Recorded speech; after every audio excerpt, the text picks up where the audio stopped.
Hello giant growers, this is Chris Brown, and today we are going to measure giant butternut squash. Yes, Team Butternut.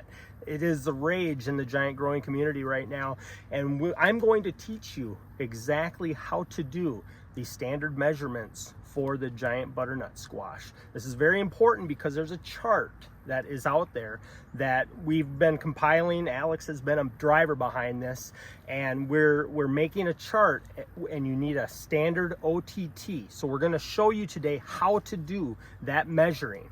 All right, we got a monster butternut squash here in Alex Bogey's butternut patch. So he knows how to grow them big. And we are going to, what you need a tape measure here. And remember, 3 measurements, just like if you've ever grown a giant pumpkin. So the 3 measurements we're gonna take, the first one's gonna be the circumference.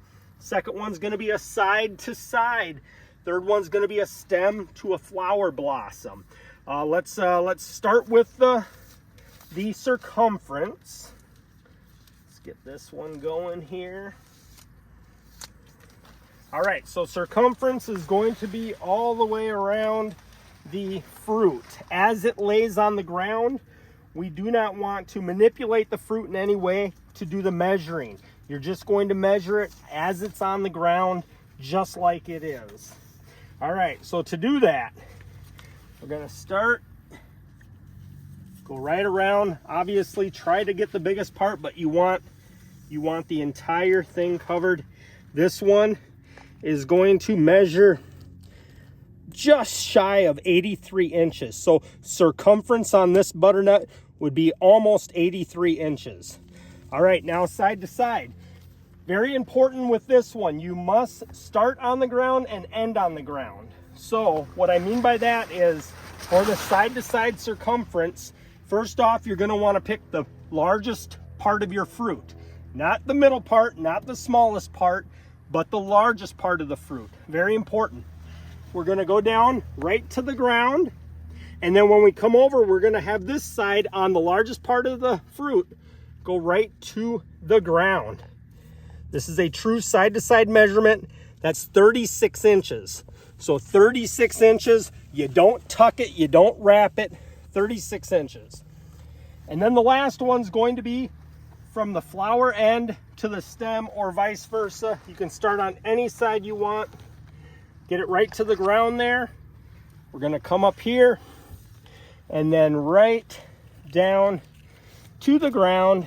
We'll go on this side. And that is going to get you to, let's see what we got here. This one will be, looks like about 50, just about 52 inches. Let's zoom down here. See what we got here. As you guys can see, right down about 52 on the ground there. So very, very nice. We got our measurements, and we're gonna add them up, and then that will then correlate to the chart that is coming out, or by the time most of you see this will be out, and you can use it to do some measuring.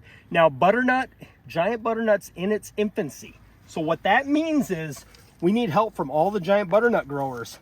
We need your OT and your weight. Very, very important. So definitely send that in to us. You can send it through email, through Messenger, but we want as much good data as possible. So very important there, which is why we're showing you the correct way to measure it. So what we're gonna do is we're gonna also show you some shape and coloring that you can expect with giant butternuts. All right, so now let's talk about the giant butternut shape. Shape isn't as big of a deal. Obviously, if you've ever grown a field pumpkin, a giant pumpkin, a giant green squash, the shapes can be all different styles and shapes. So we're not so concerned about shape, but generally speaking, in the giant butternut world, you have a couple shapes. The one is a little bit more peanut shape, so a little bit bigger bottom. You got kind of a waist there, and then a big thick head or neck. But this one is more of a, you know, there's not much of a waist. There's zero waist actually. In fact, it almost seems like it bulges out there. So head, there'd be your normal waist like on this one, and then the bottom. Both completely legal and legit. They're both butternut squash. In fact, these two, actually all three of these, are off the same plant, which is kind of crazy. You are getting a couple different shapes off that one plant. Now the butternuts can also do a little bit of a, as you can see on this one, a bit of an arch, or almost a crick in the neck.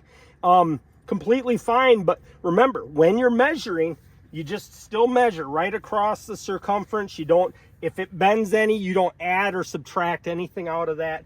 And same with if there's divots or dents or around the waist, if it goes in, you're not going to take anything away from that when you're measuring. Very important. Now, as you can see, these are a lighter green. This is very important. In the rules, color is going to be a determining factor.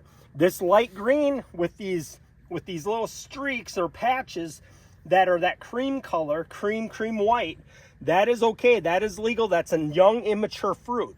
When a fruit gets older, it's going to get more of a tan or beige color.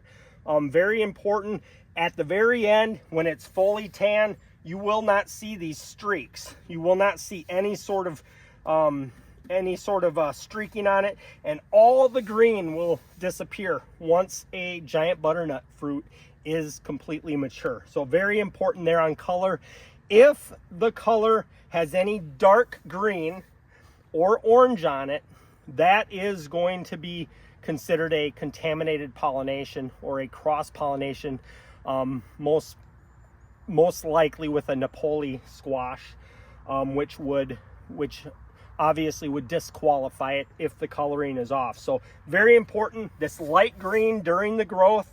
Once they mature, a nice beautiful beige solid tan. We'll show you one that is almost fully mature here in just a second.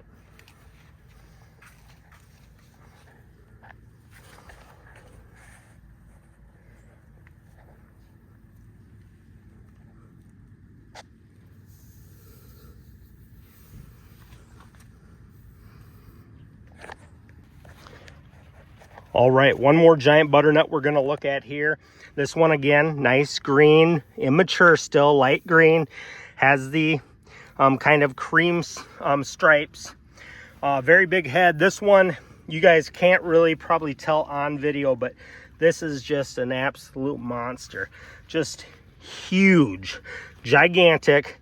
You see a little either rot spot, maybe from hail. I'm not sure where that's from, but dried up nicely. Very important for legality of the fruit is to have it dried up, which these are perfect, absolutely perfect. And then what I wanted to show you guys with this is the shape of it. No problem with the shape. You have your head there, you got your waist there, and then this bottom part, it's still filling in a little. It may fill in, it may not, but that's totally fine. The hope is that these shoulders are nice and thick enough and that this cavity is small enough. This could be a very, very big fruit, very special fruit. All right, guys, I just want to show you this butternut squash here. This one, little bit of light green left in it, but as you can see, it's starting to turn that nice tan color. Real nice tan. So this is what it will eventually look like. Get rid of that green. These stripes will go away. It'll all be that beige color, that tan color. That is a mature butternut once you get to it.